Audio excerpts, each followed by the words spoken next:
Good morning, viewers. It's indeed a cold and a rainy morning in the capital city of Abuja. I want to most especially welcome you to today's episode of the now streaming morning live show, reaching you live from the stables of the Advent Cable Network Nigeria.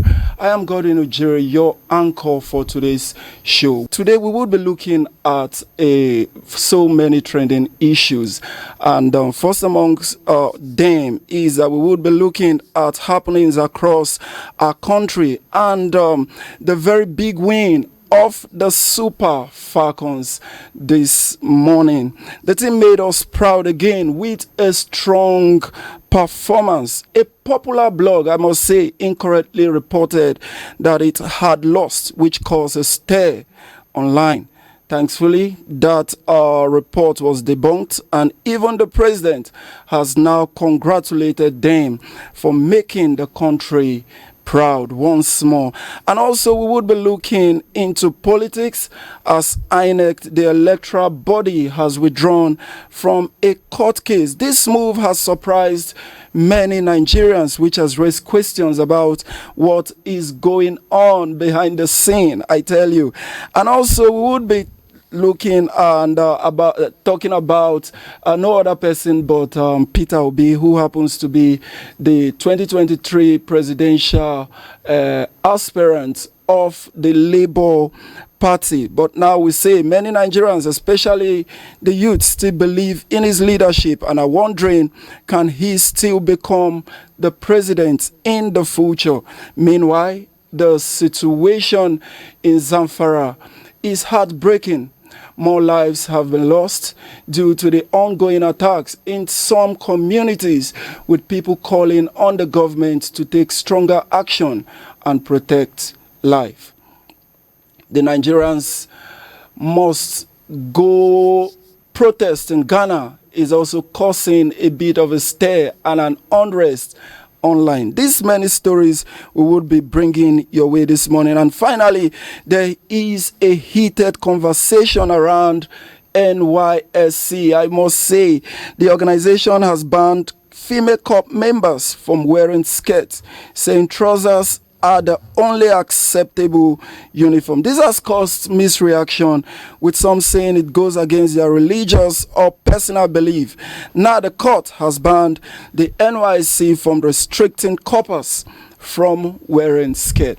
For me, I wonder, because far back when I was in camp and all of the activities there, I must ask myself, would skirts allow these corpers to be more flexible with all of the manual activities? These are the top stories we would be considering this morning. But I tell you, I'm not alone in the studio, and to do justice to all of this trending and very important issue that we would be looking at this morning is no other person but Mr. Obinna Odoche. Mr. Obinna Odoche is a political analyst, and he has been a familiar face to us on the screen. Mr. Obinna is right here in the studio. Good morning, sir, and welcome to Non-Streaming. Good morning. All right. Good morning, viewers. Good morning, sir. Despite the rain, despite the odds, you still made it down to the studio. Yeah, it's necessary. And we know we're in the rainy season, so it's not new and it's not surprising. This is July. So this is the peak of the rain. So we expect that. So in situations like this, we have to start early, knowing fully well that on the road or before you start going out, the rain may start. Indeed. So I think it's not something bad. That's the season. So we have to manage the situation. All right, thank you so much, I must say. All right, our viewers, remember you can join the conversation by calling in the number showing on your screen, and also by sharing your comments via our various social media handles this morning. Very quickly, we would be looking at some select newspapers headline that came in this morning, and I will be starting with the Vanguard newspaper. And a whole lot, I must say, is trending with the victory of the Super Falcons against Morocco. I think that happened on Saturday night. I was actually watching it via the internet, and it was just an awesome victory, I must say. And just like the president said, we are proud of them, and I believe every Nigeria is proud of the Super Falcons. So the Vanguard is leading with this. It says, "Miracle at Rabat, how we overcame Morocco by the Super Falcons." This story can be seen on pages 10 and 11 of the Vanguard newspaper. And also just above the Vanguard masthead there, we have 2025 budget funding under pressure as oil output underperforms in H1, first quarter, I must say, in 2025. Also, we have State of the Nation. With current system, a saint will loot Nigeria. This is coming from Aria and can be seen on page 14 of the Vanguard newspaper. And also we have on page 12 there, $21 billion loan. ADC demand full audit of last 10 years loan. And there is a rider there that says presidency NAS APC mom. This can be seen on pages 12 of the Vanguard newspaper. And very quickly, we would be going to the Punch newspaper this morning. And the Punch is trending with this headline. It says, "Fuel war brews as Dangote presses Tinubu to ban import." This can be seen on page 20 of the Punch newspaper. And it has this rider there that says, "Ipman, Petran, push back once against monopoly. Dangote insists on Nigerian first policy." And also we have on page 8 also, APC defend Yelwada amidst fierce opposition over INEC ties. And also on page 2, we have states on high alert as Adama flood death toll rises. This can be seen on page 2 also of the Punch newspaper. And then very quickly we would also be considering the Guardian newspaper for this morning. And the Guardian is leading with a whole lot of trending story there. And their lead story says, "Refineries at Jakarta Steel fail revival efforts despite 6.5 trillion spent in 10 years. This can be seen on page 6 of the Guardian newspaper. And when you take a look at the front page of that newspaper, it carries a whole lot of breakdown as regards, I think, the debt profile of the NNPC refinery thus far, and all of these culminate into the issues that we are having presently: specific contract, their debt audit report, and also operational costs within the year 2021 to 2024 day. And just at the bottom of the Guardian masthead, we have ADC demand audit of Tinubu's 200 trillion debt trajectory slam fiscal record. We also took that on the Punch newspaper. And then also on page 7, we have 2026 Atiku vows to deliver Ekiti governorship to ADC. Wow, this is coming from Atiku and can be seen on page 7. And then also on that same page, we have Falana condemns renaming of Lagos streets. And then, like we earlier read, 5 dead, 55 injured as flood ravage at Damawa settlement. All right, our viewers, this is a much that we would be looking on the front pages of the nation's newspaper for this morning. We want to encourage you to go get yourself a copy of the papers and follow through with all of the story. Stay with me. Like I earlier introduced in the studio, is my guest in person of Mr. Obina Odoche. He is a political analyst and will be doing justice to all of the issues. But first, in the tone of celebration, Mr. Obinna, I now want to bring it this way. Miracle of Rabat, how we overcame Moroccan by the Super Falcons. I want to believe, sir, that you watched that match. Definitely, I watched the match. Indeed. And the other report that I think Voice of Nigeria carried that was also debunked by their management. Yeah. To me, I understand that would that be seen as fake news, because it seems as though that everything was going down for the Super Falcons before the overwhelming comeback and victory. So let's start with that. What is your take of this? You know, that's one thing I learned from my grandmother, that you don't conclude until it is over. And this is not the first time Nigeria is doing this kind of miracle, is performing this kind of miracle. I think we performed it, the one we call the man miracle. 3 goes down, come up to even defeating the game. So it's the same thing. The girls are resilient. They are very focused. They did not allow the 2 goals that came against them early in the first half, because the 2 goals came successively in less than 10 minutes apart.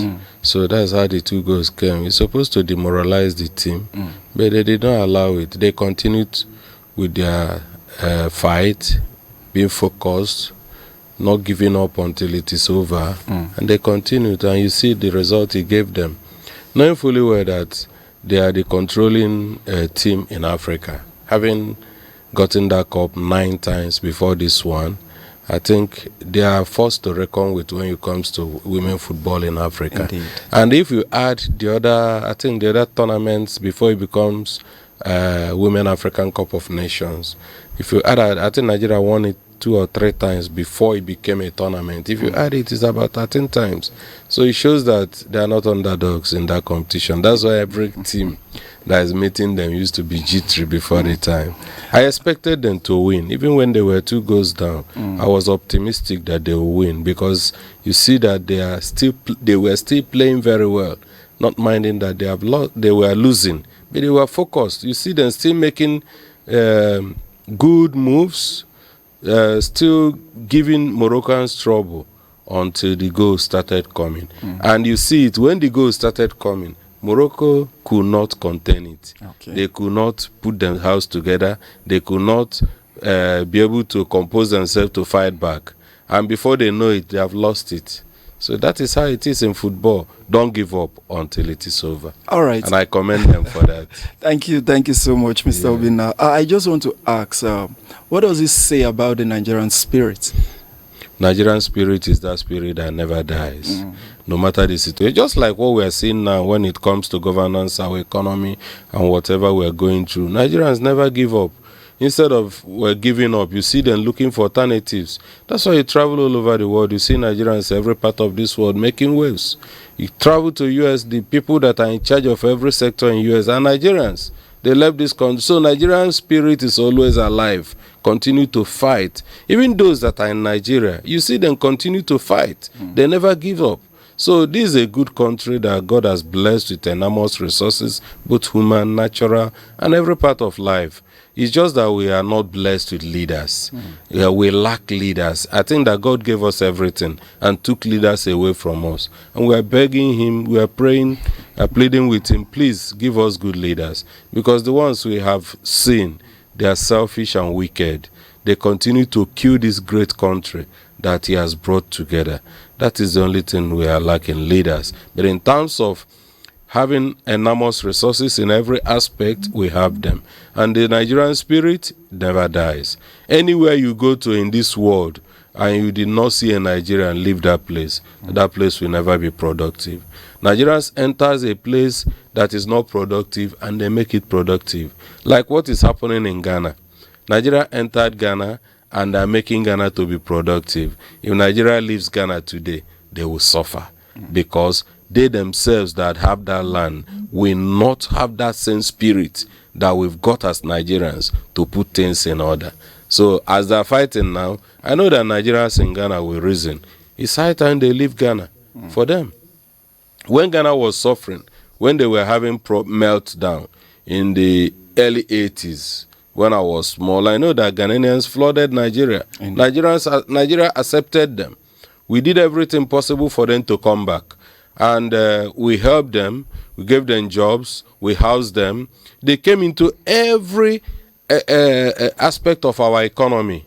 And they were making waves. In music, they took over. In many places, mason work, artisans, they are all Ghanaians. These shoemaker people, they are Ghanaians then. So they were doing and earning their lives, making their lives in Nigeria until when their economy bounced back. That was when they went back home. It's easy to forget. It's very easy. It's very easy to forget. They have already forgotten. So if they want Nigerians that are in Ghana, they are not burden to Ghana. Rather, they are contributing to the economic growth of Ghana. So if they don't want them any longer and our people sees that it's no longer safe for them to stay, they can come back home or they look for another place to go. All right. Thank you so much, Mr. Obinna. I think you have framed a whole lot of issues this morning, but the take home for me is that the Nigerian spirit never dies. Viewers, you have heard it from our guests here in the studio, but for some of us that missed the congratulatory part of the victory of the Super Falcons, I will take a breather while you watch the victory and also the point where the President, Commander-in-Chief of the Nigerian Armed Forces, called into the Super Falcons camp to congratulate them on their awesome victory against the Moroccans right there in Rabat on Saturday. So please, let's take a view of that.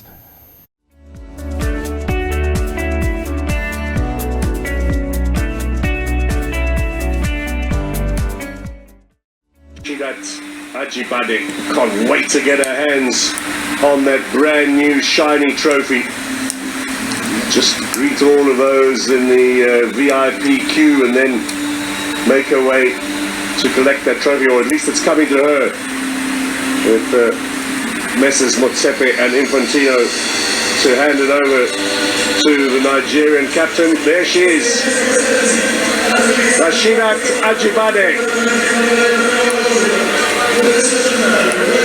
Nigeria celebrating as African champions here in Morocco. They are winners of the WAFCON 2024. 10 times now they've taken this trophy, back at the top of the pile in women. The entire nation is proud of you. Thank you, you lifted our spirit and pride to our generation, and we are all very, very happy. Thank you, sir. You'll be celebrated, and I congratulate all the coaches and the management of the team, including the ministers and the officials. Thank you, sir. Thank you, sir. Yes, sir. Mr. President. Thank you, sir. I very, very best regards to Rashida.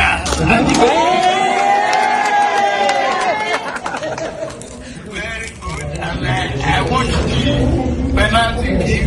That's a very courageous exercise. Thank you, sir.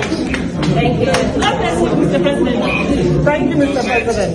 To set the 10th record of victories is not a very small thing Yes, sir. for the country Yes, sir. and the continent as a whole. Very proud of you. Safe journey home. Enjoy yourself.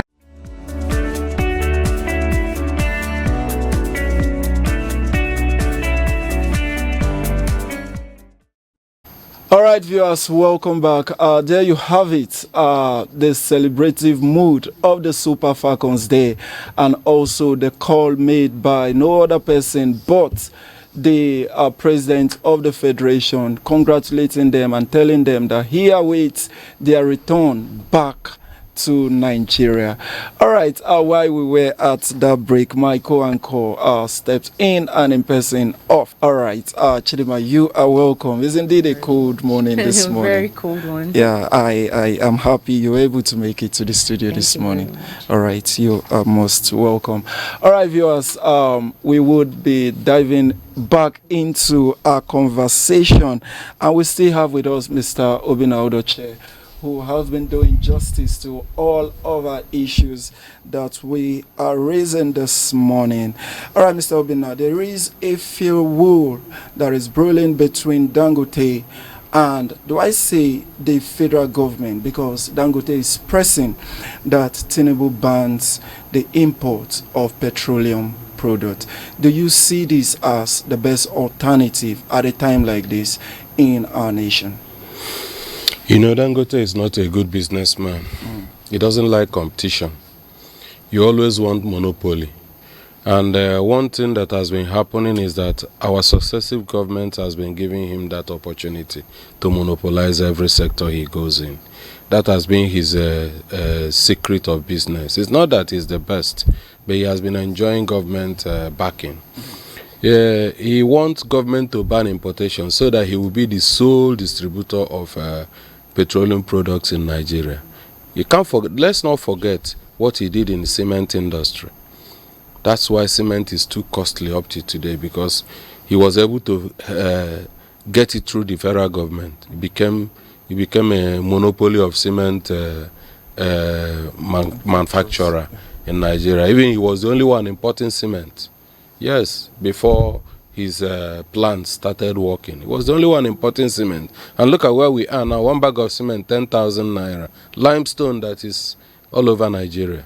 And this cement is being manufactured in Nigeria. So that will tell you what will happen if he gives him that monopoly of fuel distribution in Nigeria. You know what will happen. So I think he shouldn't fear. He's one thing in business that Dangote fears a lot. He doesn't like competition because he knows that competition will not favor him. Let everybody play his card well. If you want to be the only one being patronized, sell it at a competitive price. That is the simple thing. So let every sector be on. If people feel that importing fuel, they will sell cheaper, let them go and import. If you feel that you want to stop importation naturally, you sell cheaper than imported fuel.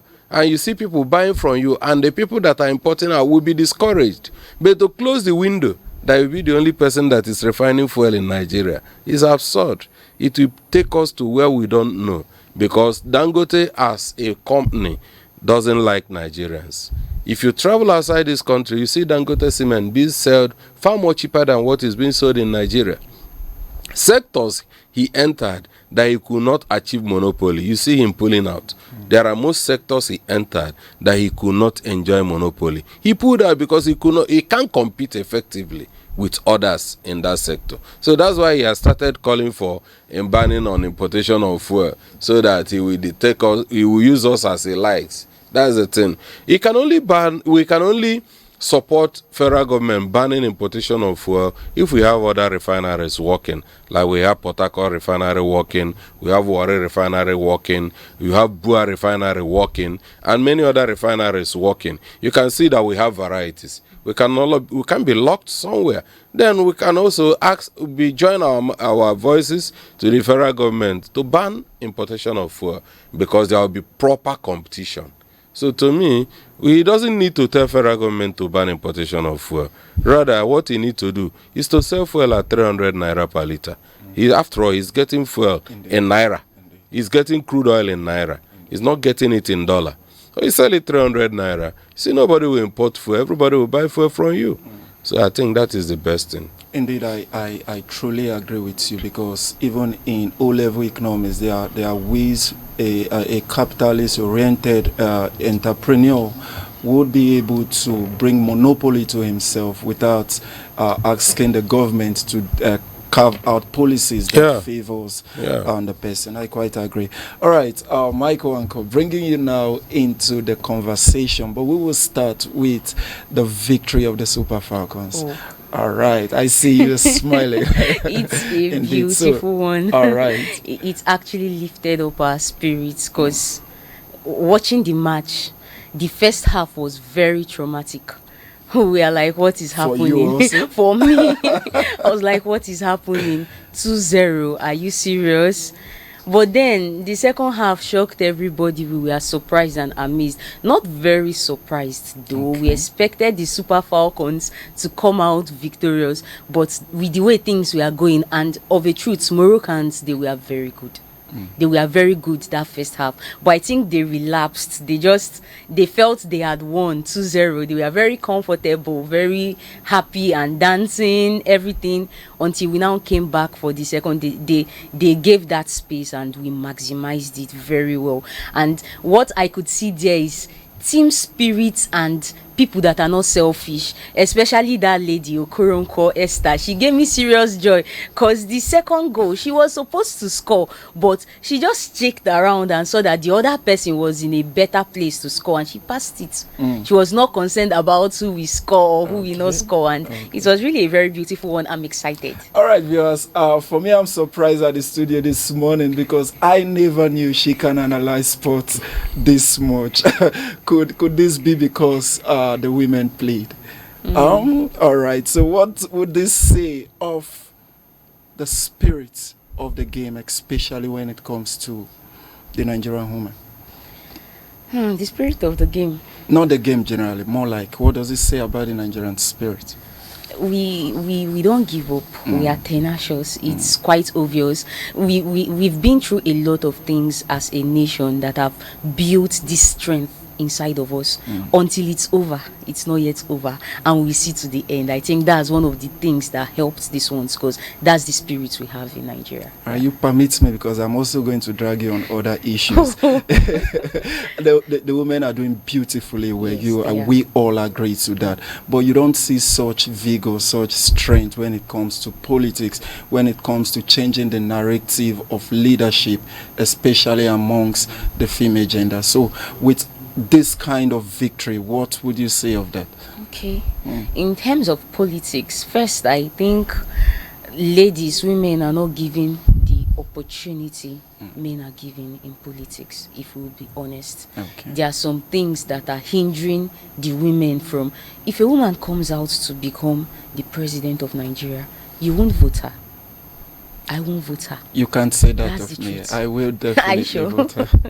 Majority of the men won't vote the person. So that's already a limitation on its own. And it's just a lot. A woman has to balance family life, raising the children, and a whole lot of other things. All right, thank you so much. I just want to say that history have proven that it is her fellow women that does not or do not vote or support their own. For we as a man, I would say, when we see one who is capable and can deliver.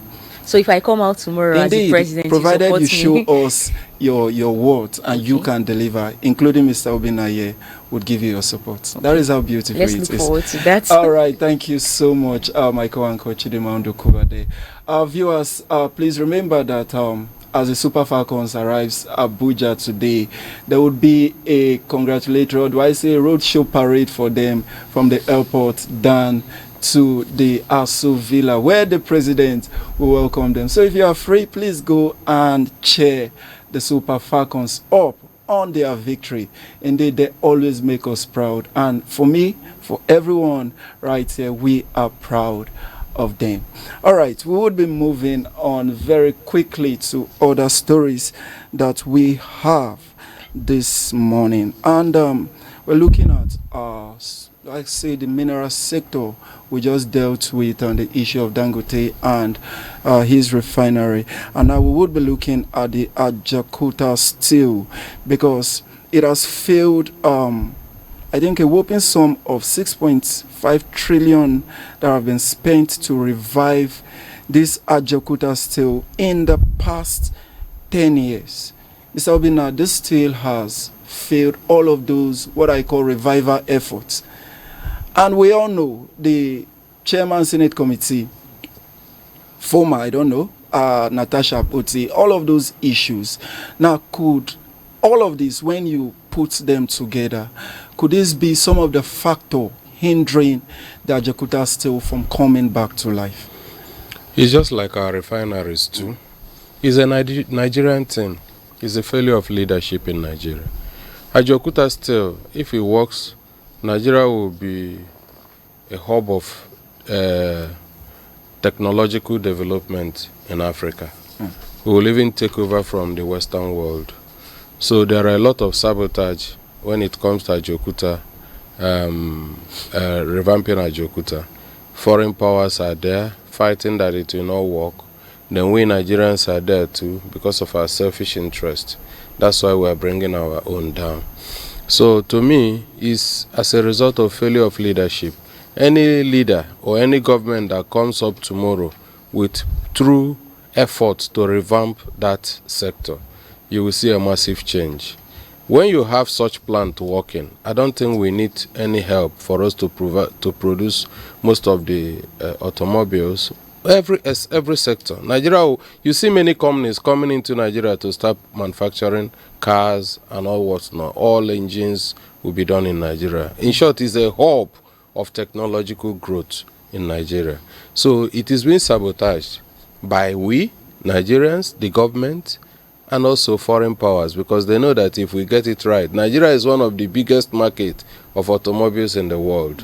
Yes, in Africa, we are the biggest market. We buy a lot of cars from them, so they don't want us to produce. But I blame the government, because if you know what is right and do it right, definitely all these things will be a thing of the past. Like one of the former presidents of Nigeria said, a head of state, that if a riot stays more than 24 hours, that means there's a hand of Esau in that riot. So to me, if Nigerian government is really, successive governments are really serious, Ajaokuta should be working by now. And we know the secret. The secret in Nigeria is that no company is properly run by government. Such a sector should have been privatized with good interest, not privatizing with bad interest. Because sometimes it was privatized, and you see that the foreign companies that they gave it, they were taking all the materials that are there, they were taking it to their countries. So to me, we need, how do I put it, the true spirit of Nigeria for us to get it right. Just like our refineries, you can see how much that have been put into the refineries and the Ajaokuta itself, and there's no positive impact. The best thing is for Nigeria, for the government to privatize it. If you privatize it, it will start working. Like there was a very big mistake initially when Obasanjo sold our refineries. I think it was Dangote that bought some, and there's another company that bought some of them. And when Yar'Adua came back, he reverted the sale of the refinery. If that refinery was not the sale of those refineries were not reverted by Yar'Adua, by now we must have gone far. You can see that, you will see that those refineries will be working. As a government, we can manage because we are not responsible. Because this thing is not from my side, let's destroy it. But you fail to understand that is the bane of Nigerian economy. So these are the problems. No government agent or government representative is responsible. We do it as we like. And that's why you see that all the collapse and dead companies in Nigeria, if you check it, they are government companies. So I think the best thing this government will do is to sell them to people that are interested in developing it. Let them sell it. Not the kind of sell they sold NEPA. The one they sold NEPA, and they just come in, the people they gave it to, they don't have any capacity to improve. Indeed. They just come in and they are leveraging on the infrastructure that were there, they were put in place by government and individuals. They are just collecting money, and they are not building capacity. They are not expanding the sector. That's why we are still where we are. It is still like when we have NEPA, you call AEDC. They have added nothing to the system, but they are making a hell of money. They are declaring profits. So it's not that kind of sale that I'm talking about. I'm talking about real sale that will bring about change and development into that sector. Because the money we are putting into that sector is even enough to build a brand new one. Like the refineries, the money we have used to revamp the refineries. It's enough to build a brand new refinery. And we are still putting on there, we are still putting. I think we need to do something, get it right. If we get it right, I don't think we'll have a problem, much problem in Nigeria. Politics aside. Because one thing we don't know, we don't understand in Nigeria is that politics is different from governance. After the election comes governance. But one thing what we do in Nigeria is that we still use politics to govern. That's why, if you are not in my good books, anything that is in your side will never develop. That is politics. It's not governance. Governance should be for the interest of Nigeria. Politics should be your personal interest. But they use it as governance. That's why what you mentioned earlier concerning Apoti Oduaga is also one of the contributing factors. Yes. So I think we should learn that there's time for politics, there's time for governance. If not, we'll continue to be marching backwards, just like we are marching, with a whole lot of debts and borrowings with nothing to show about it. All right, thank you so much. Thank you very much, sir. Talking about the state of the country and things happening, the fact that we are borrowing and running into debt, which is affecting a lot of families in Nigeria, and of course we are facing hard time. I want to ask about this increment, the sudden hike in the price of rice again, because rice is a basic food almost all homes in Nigeria feed on. But now a bag of rice is being sold for 100,000 naira. So we want to know what is the cause of this sudden hike. Is there a certain person it is supposed to affect, and how are we going to deal with this? Are you surprised? It's not only rice. Other things are rising. It will continue to rise. The reason is that people did not go to farm.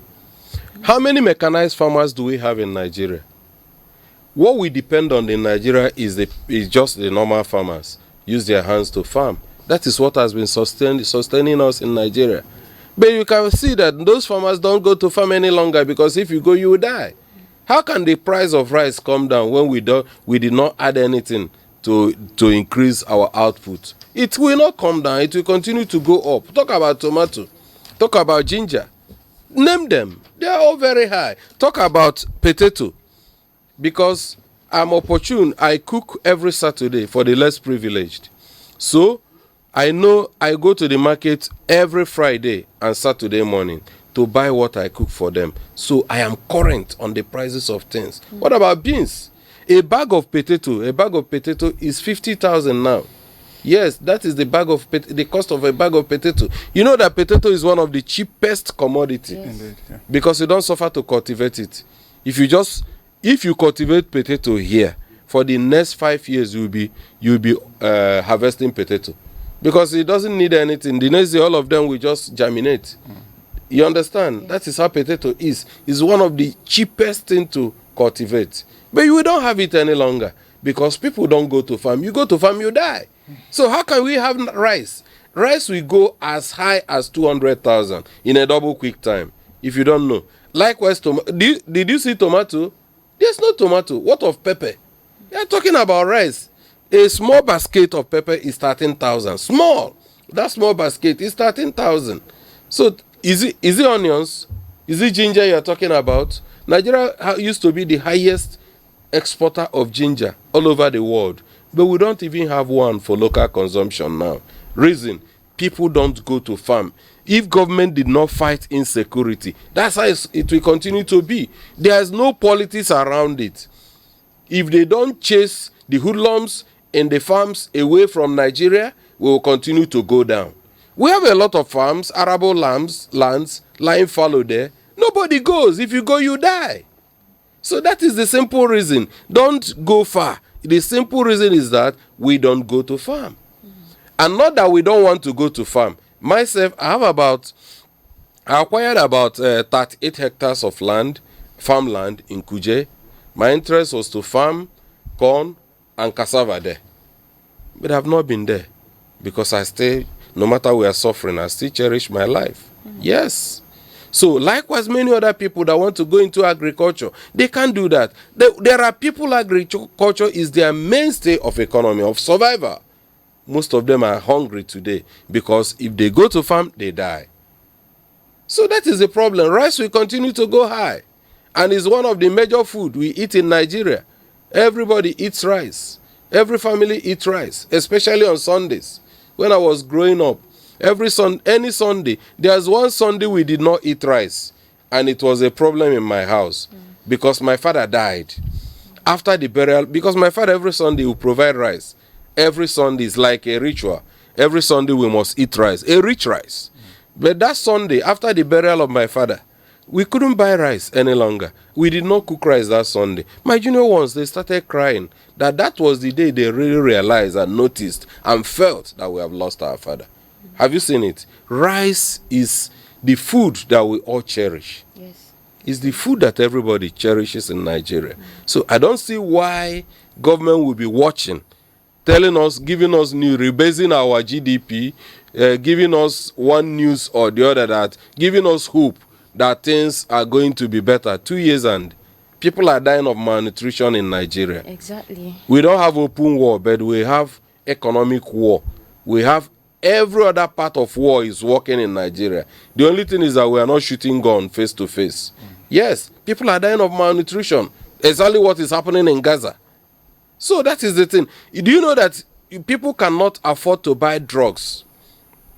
People are dying because they cannot buy drugs because there's to treat their illness. There's a drug I bought some time ago. The last time I bought that drug was going for 500 naira. And I went to buy that drug recently. That drug is going for 8,000 naira. From 500 naira. Yes, you can check. Remember a popular drug called Augmentin? Yes. Go and find out how much is being sold now. That was a drug sold for 800 naira to 1,000 naira. Find out how much it's 20-something thousand now. Yes. Just check around. The essentials we need to survive as citizens, we don't have them around. We don't have them. They are not within reach. The purchasing powers didn't increase. Nobody's purchasing power increased. Rather, it's going down, and things are going up. And our government is beating drums for themselves. So that is where we are, my sister. It will continue to go up. There's no indices that is giving us hope. There's nothing government is doing that is giving us hope. Oh, by tomorrow it will be better. No, there's nothing like that. Because if you did not fight the insecurity, is affecting every sector. If you don't fight, the major problem we have in Nigeria is insecurity. If you go to farm, you are killed. If you even going on the road, you are killed. So there's no safe place for Nigerians. So that is where we are. So seeing that food is one of the basic amenities everybody needs, that's one of the things everybody needs. Are there other ways to combat this? If the government choose not to fight for us and deal with the insecurity in the country, is there another way the citizens or things the citizens should do to help them? Or is there another system of agriculture that we need to adopt or start planting and harvesting in our own compound or houses? Any other thing that we need to do that can help us? Because we can't continue like this. People will keep dying, and the government, we've seen that they are not doing anything. The only thing that the government need to do for us is to legalize us to carry gun. Oh. Yes, that's the only way. If you are going to the farm, you go with your gun. If that person come in knowing fully well that you have your gun, you will be very careful. And when we fight, kill ourselves for like 3 months, everybody will be careful. That's the only thing. There's no other thing. What space do you have in your frontage that you cultivate what will serve you for a year? For we plant in seasons now because we don't have mechanized agriculture. We plant in seasons. So tell me the space you have in your house where you cultivate cassava, cultivate yam, cultivate tomato, cultivate pepper, and cultivate all these things, and you have it enough for you for 1 year. It's not possible. You must have a place to go and farm. So the only solution to the crisis is for government to legalize gun. I'll go to the market, I buy AK-47. I will have my license, put it at the back when I'm going to farm. Any incursion, you kill the person. And when you kill the person, The other person coming tomorrow will be careful, knowing fully well that you are armed too. But when the hoodlums, when the terrorists are armed, they are armed to their teeth, and you don't have anything to defend yourself, you need to look for a way out, how to run for your life. And how do you run for your life? You don't go to farm. And you know the next thing, Nigerians will be dying one after the other. And I pray, I still say it, I pray that it will not get to a level we can come together and even give up ourselves to be killed so that people alive will eat and survive. Yes, we are getting to that level because government is doing nothing. For 2 years, this current government that promised us everything on earth, they have not achieved even a single one. I think the first thing they need to do is to fight insecurity. But what did they do? The first second they entered into power, they deregulated fuel. They removed subsidy in fuel. And the next thing is they devalued our currency. That's where we are today. So that is the simple thing. The government doesn't have the political will, the positive will to fight insecurity. That is the problem. And there are things, basic things government will do. Insecurity will go overnight. It's a simple thing, but they are politicizing it. State police will just kill insecurity. Because one man at the center of Nigeria controlling everything happening in every part of this country, it will never work. Go to countries that got it right. You see that they even have county police. Counties like local government. They have county police. For example, in my community, and we have policemen who are members of our community, policing our area. I don't think that external invader will be able to succeed in our place because we know all the path roads, we know everything. If you are coming from this side and we want to get you, we know where you are going to come out from. I will get you from there. Now, if something is happening and you call police, it takes them hours to respond. Before they come, everything has happened. But if we have police down to our wards, they will be very close to us.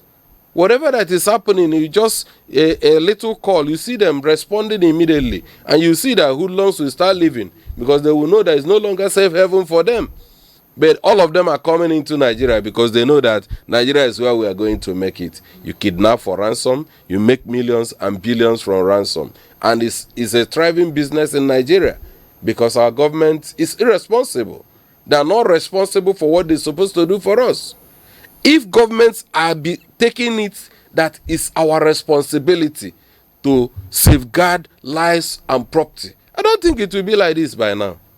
Somebody will be doing look at Benue State. Every day you see they come, they kill 300 people, they kill 100 people, the way they count. And you know what will happen? Government will say, no, it's not 300 people, it's just 50. Just 50. Human lives, just 50. So responsibility matters a lot in governance.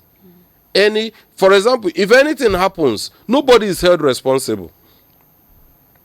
No heads that rose anytime anything happened.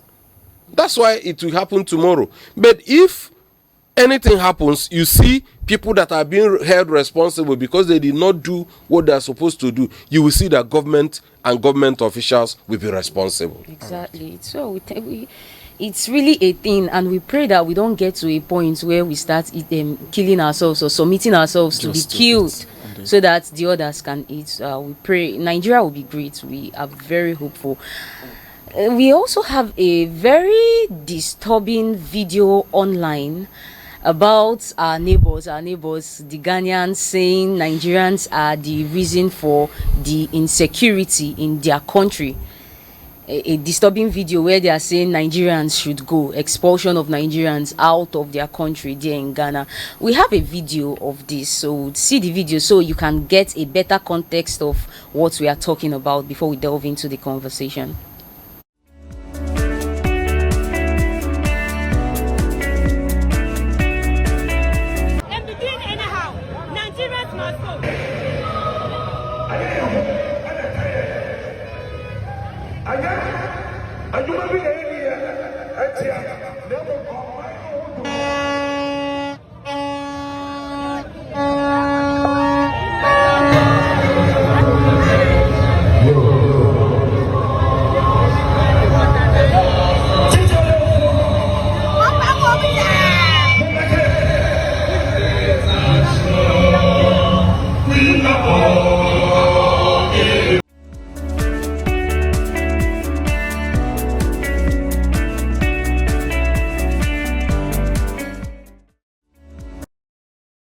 Hey, I'm very sure we saw the video of what happened in Ghana against the Nigerians living there for years.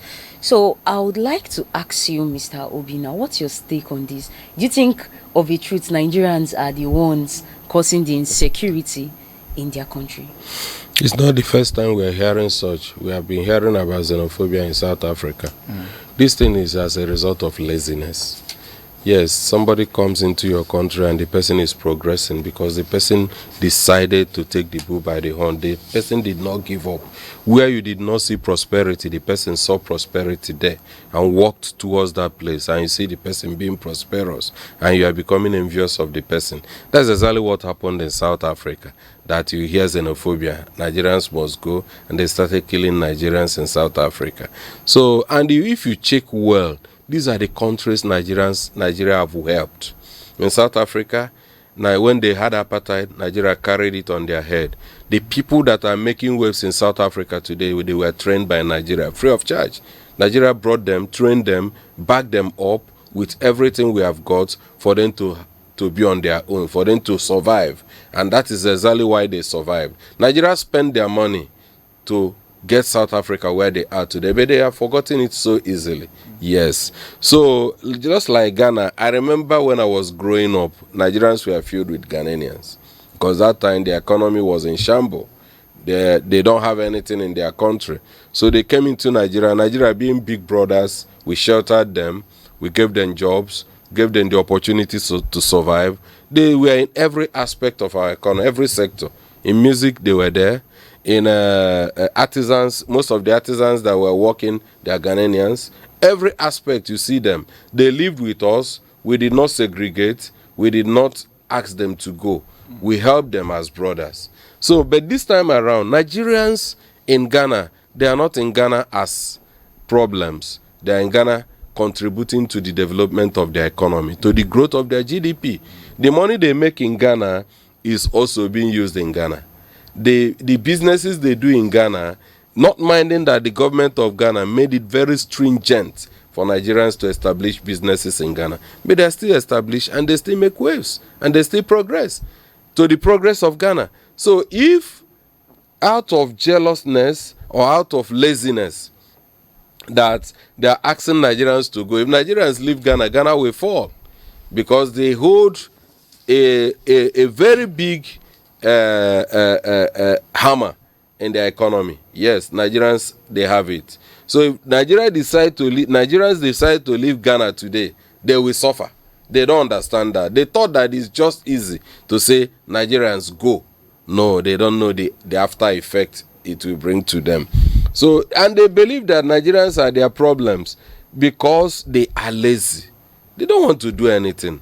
You see somebody that came to your country with nothing, and the person has been working, the person did not give up, just like that Nigerian spirit we have. Person did not give up, and you see that he's making it. You are becoming envious because of your laziness. It's not only in Ghana, it's all over Africa, it's all over the world. Anywhere you travel to and you did not see a Nigerian, just leave that place because it will never be viable. Nigerians are the bedrock of most of the economies in the world because they are there working and promoting the economy of that country. So Ghanaians should check well and know what is their major problem. And I know that it's not only Nigerians that are bad. Yes, in every place you have the bad eggs. Just like we have criminals in Nigeria or are Nigerians, we have criminals that are Ghanaians. More. So I don't think that Nigerians are their problem. No. Whatever that is happening in Ghana must have contributed to that. Example, a foreigner cannot just come in and begin to operate as a criminal without an insider. It must be an insider that must have brought him and showed him the road and gave him the information on how to operate. So if they played their card very well, if we had bad ones that have entered into Ghana to do something that is not good, they will not succeed and they will be arrested and they will be prosecuted. So I think that they have to go back and check and know who is the cause of the problem, whether they are the cause of their problems or Nigerians. All right. Thank you so much, Mr. Obina Oduchi. there with all of those very exciteful analysis. Indeed, for once, I think I was proud of being in Nigeria because of the analysis and the way you are protecting and supporting the image of this country. Indeed, for the Ghanaians, the Nigerians are not your problem. Go check your house and understand what the problems are. We are the giant of Africa, and we proved that in the just concluded WAFCON competition. Our women made us so proud. And Chidima also is here, so proud as a woman herself, and giving what the women did out there. But however, we are, for the want of time, we are short of it, and this is where we would call it a wrap on the now streaming show this morning. We want to say a very big thank you to our guest, Mr. Obinna Oduche. I almost murdered his name. I was pronouncing it as a Benue man, not knowing that he's from the east. You understand? And also my co-anchor this morning. Thank you so much for steering the ship with me on the now streaming show. Thank you so much. This morning, I must say one thing is clear. Nigeria is a country full of energy, full of emotion, and endless conversation. As we go into the rest of the day, let's stay informed, let's stay involved, and above all, stay hopeful, because even in the middle of our challenges, there is always something worth fighting for, something worth celebrating, and something worth building together. I am your Uncle Godwin Ujiri, and I would be bringing other stories, other matters to you tomorrow also on the now streaming show. Till then, we encourage you to stay safe, stay strong, and God bless Nigeria. Goodbye.